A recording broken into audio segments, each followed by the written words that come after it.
Começar a falar disso. Qual é o verdadeiro evangelho de Jesus Cristo? Primeiro, qual é o verdadeiro? E se tem um verdadeiro, imagino que tem pessoas aí propagando o falso evangelho. Muitos falsos evangelhos. Bom, para nós sabermos sobre o evangelho, nós temos que aprender um pouco sobre criação, queda e então redenção. Evangelho vem da palavra grega euangelion, quer dizer boa notícia, boa mensagem. Que boa mensagem é essa? Primeiro Deus cria os céus e a terra com o seu grande poder. Está lá em Gênesis, cria em 6 dias. Cria o céu, as estrelas, cria a terra, os animais. No 6º dia, ele cria a chamada coroa da sua criação, a obra-prima. Tudo que Deus criou foi bom e foi perfeito. Mas existiu algo que foi a sua obra-prima. Foi o homem. Porque ele diz, façamos o homem à nossa imagem e semelhança, de modo que nenhuma outra criatura foi feita à imagem e semelhança de Deus. Nem os anjos. Ninguém, nada em todo o universo. Mas o homem, ele decidiu criar sua imagem e semelhança. O que significa ser a imagem e semelhança de Deus? Significa que Deus tem os seus atributos, características pessoais de Deus. E os atributos são divididos em 2 categorias. Atributos incomunicáveis, só Deus tem. Onipotência, onisciência, onipresença. E atributos comunicáveis, Deus tem e comunica as suas criaturas. Bondade, justiça, amor, santidade. Então Deus cria o homem e comunica esses atributos. Então o homem era moralmente justo, moralmente perfeito. E o que acontece? Coloca o homem aqui no jardim do Éden, coloca ele para cultivar o jardim e dá uma única ordem a ele, para ele não tocar na árvore do conhecimento do bem e do mal. O homem então viola essa única lei e o pecado entra em toda a criação. E o pecado é como um vírus. Para entender, talvez poderia ter exemplos melhores, imagina quando um vírus entra em um computador. Ele não destrói o computador, não explode, mas ele corrompe o sistema, ele deteriora, ele não funciona mais daquela mesma forma. Assim aconteceu com o homem, ele se corrompeu. E com o pecado veio as maldições. A primeira maldição veio sobre a serpente, a segunda maldição veio sobre a mulher, com dores dará à luz os teus filhos, e a terceira maldição recai sobre o homem e sobre a terra. Então vem a pior de todas as consequências, a morte espiritual. Tem a morte física, tem a morte espiritual. O homem não morria, Adão e Eva não morriam, eles eram eternos? Eu não acredito que sejam eternos, mas a morte não fazia parte daquele primeiro plano, ok? Tá. De modo que a obediência traria a morte para a criação. Então, de tantas... A desobediência, isso, a desobediência. De modo que a pior consequência foi a morte eterna. A condenação ao inferno. Ah, tá. Ok?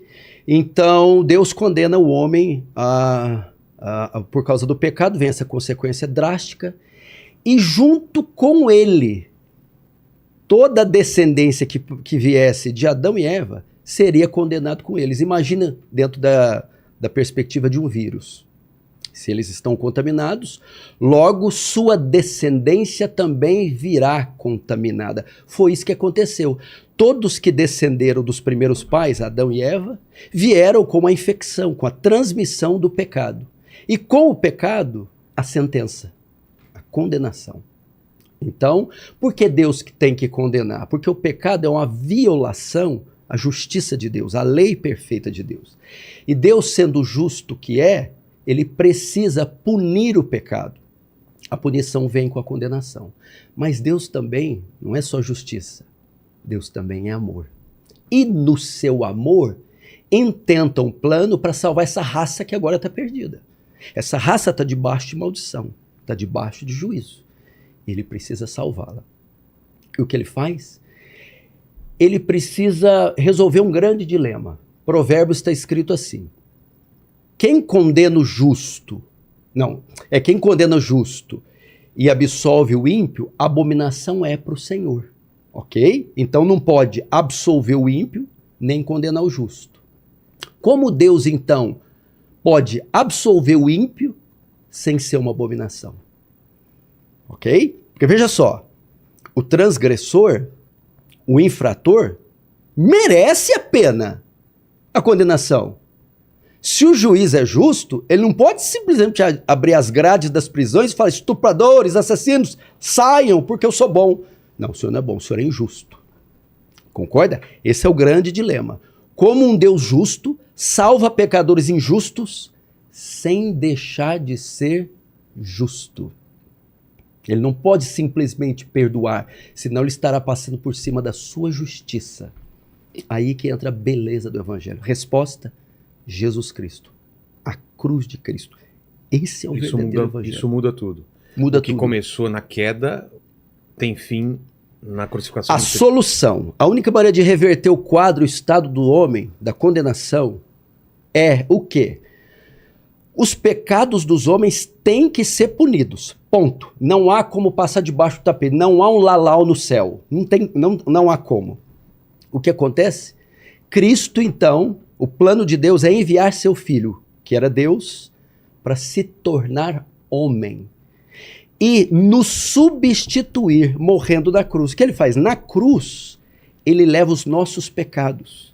E Deus, por ser justo, tem que punir os pecados. Ao invés de punir os pecados em nós, pune eles em Cristo. Porque na cruz, Cristo leva os nossos pecados sobre ele. A imagem é muito simples. Imagine um júri. Imagine um tribunal. Rogério Vilela é condenado por 10 crimes hediondos. O 11º, réu confesso. Ele é pego com sangue nas mãos. Condenado, ele vai passar agora, sentenciado a passar por um julgamento. No julgamento, ele confessa os crimes. Ele é culpado. A sentença, pena de morte. A hora que o juiz vai bater o martelo e decretar sua sentença, cadeira elétrica, ou nem sei qual que são os métodos hoje, entra alguém no julgamento. Meritíssimo! Não! Não. Como não? Não o condene. Como assim? Ele olha para você: Vilela, levante-se daí. Tudo bem. Você se levanta e ele senta no seu lugar. Pode continuar, meritíssimo. O juiz: espera aí.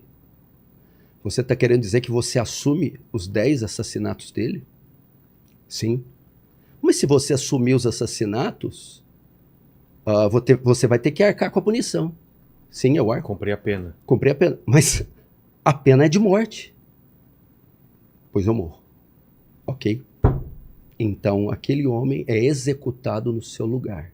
Porque o Estado quer justiça pelos crimes e a justiça tem que ser satisfeita. Ou será satisfeita com você ou com qualquer outro. Ela não pode ficar sem ser satisfeita. Foi isso que Cristo fez. Tirou todos nós do banco dos réus e olhou para Deus, o juiz, e disse: cobra o pecado de todos eles de mim. Mas meu filho, se você tomar o lugar deles, você vai se fazer culpado como eles. Eu faço. Mas se você fizer culpado, você vai pagar a penalidade. Eu pago.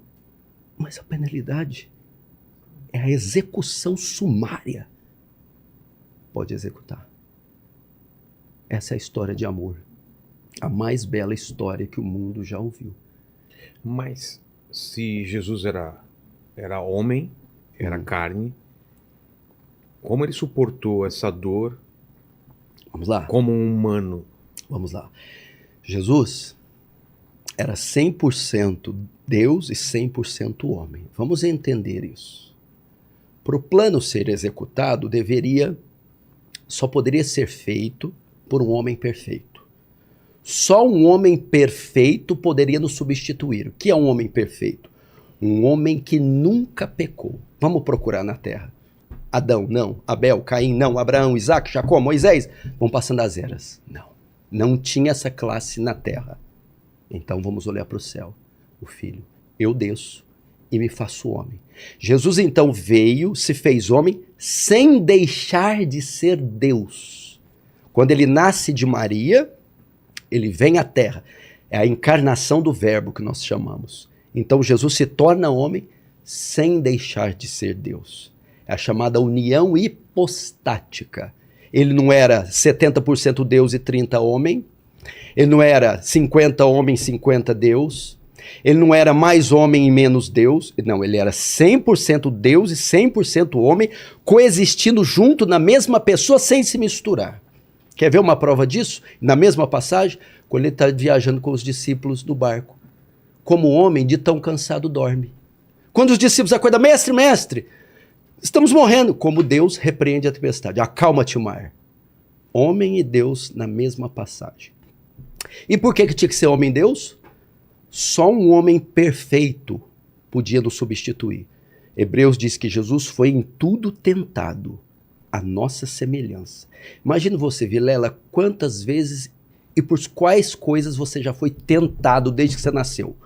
Pense em todas. Jesus também sentiu o mesmo desejo, a mesma tentação. Mas não pecou. Então, um homem perfeito. Só que só um homem não suportaria pagar pela penalidade e sobreviver a ela. Se ele fosse só homem, ele não suportaria. Por quê? Deixa eu te fazer uma pergunta. Quem foi que executou Jesus na cruz? Pilatos? Herodes? Roma? Os judeus? Na sua opinião, quem foi? Todo mundo. Não. Foi Deus. Como assim? O próprio Pai que o matou. O quê? O próprio Deus o matou. Por quê? Vamos lá.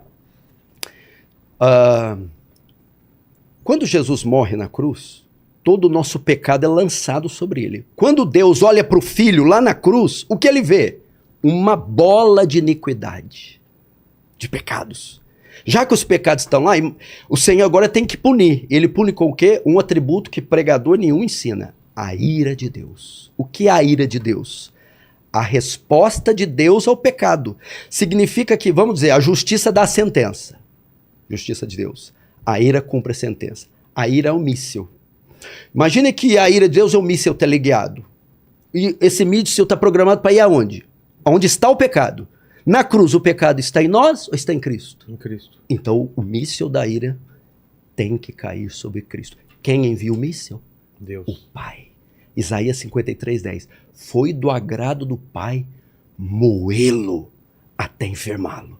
O próprio Deus executa o Filho. É difícil entender isso. Para mostrar para quem está nos ouvindo o terror do pecado. Deus odeia tanto o pecado, mas tanto, que nem o próprio Filho poupou. Por quê? Por causa da sua santidade. Outro atributo. Abacuque 1,13 diz, Deus diz, o profeta diz, tu é tão puro de olhos que não pode contemplar o mal. Quantos pecados bastaram para Adão e Eva cometer para ser banido do paraíso pro resto da vida? 10? 5? 1. Porque o pecado, ele é contrário à natureza de Deus. O Senhor não pode ser conivente com o pecado. Agora você vai entender aquele salmo que você fala tanto. Aquele trecho. Elohim, Elohim, lama sabachthani. Ele brada na cruz. Deus meu, por que me desamparaste? Por que me abandonaste? Resposta? Porque na cruz você se fez pecado, meu filho. Então, ele despeja a ira e mata o seu próprio filho. E com ele, todos os nossos pecados. Os pecados são pagos naquele momento. Aquilo, Vilela, não é um show de terror. Aquilo é uma demonstração de amor. O filho pegando todo o nosso pecado e botando nas costas. Eu suporto, traga-os, eu os compro, eu pago por eles. Mas o preço vai ser muito alto. Você vai ter que suportar a ira. Então ela veio. Imagina, para você ter uma ideia, o que é a ira. Imagine um meteoro. 1 milhão de vezes maior que a Terra. Mais pesado que a Terra. Vindo na velocidade da luz contra a Terra a 1 hora. E ela vai colidir com a Terra e vai transformar tudo em pó. E ela está vindo. E alguns minutos antes dela chocar com a Terra, um muro. 1 milhão de vezes maior que o meteoro. Se coloca entre a Terra e o meteoro. Então o muro, o meteoro colide com o muro. E destilhaça e faz o muro em 1000 pedaços. E aquele meteoro estilhaça e nem o estilhaço toca na Terra. Mas e o muro? o muro não aguenta, ele se desintegra.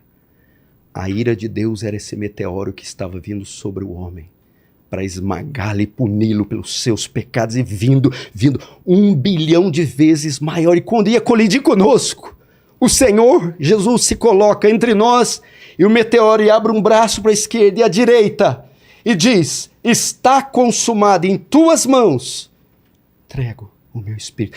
Então a ira de Deus caiu sobre ele. A Bíblia chama de cálice da ira. Nenhuma gota desse cálice caiu sobre nós. Mas e o filho? O filho não aguentou. O filho morreu. Jesus morreu. Jesus deu a sua vida. A única maneira.